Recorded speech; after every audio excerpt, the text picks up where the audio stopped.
अस्सलाम वालेकुम O level students. हमारा मजमून का जो आज का टॉपिक है वो बच्चों का बेहद पसंदीदा टॉपिक है, यानी चिड़ियाघर।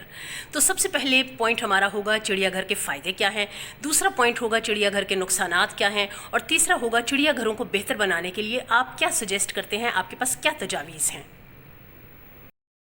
हमारा पहला पॉइंट है चिड़ियाघर के फ़ायदे। रोज़मर्रा ज़िंदगी में लोगों के लिए तफरीह की फराहमी का एक बहुत अहम ज़रिया चिड़ियाघर करार पाते हैं।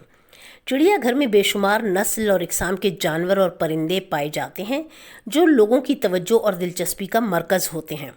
बच्चे ख़ास तौर पर चिड़ियाघर जाकर तमाम जानवरों और परिंदों की मालूमात लेकर बहुत खुश होते हैं, क्योंकि वहाँ उन्हें वो तमाम जानवर नज़र आते हैं जिनके बारे में वो कहानियों या किताबों में पढ़कर ही लुत्फ़अंदोज़ होते हैं।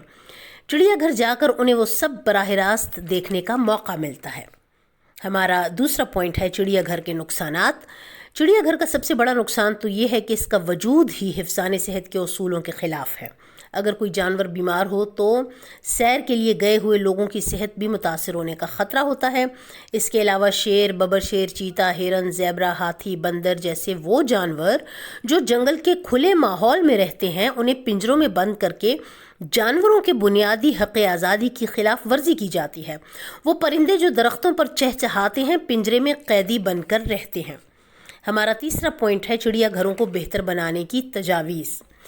चिड़ियाघरों को बेहतर बनाने के लिए सबसे पहला इक़दाम तो ये है कि वहाँ सफाई सुथराई का भरपूर ख्याल रखा जाए ताकि जानवर भी सेहतमंद रहें और आने वाले लोग भी मुतासिर ना हों। जानवरों की बीमारी से रोकथाम के लिए भी और बीमार होने की सूरत में भी तिब्बी सहूलतें फराहम की जाएँ। बीमार होने वाले जानवरों को दूसरे जानवरों से अलग रखा जाए।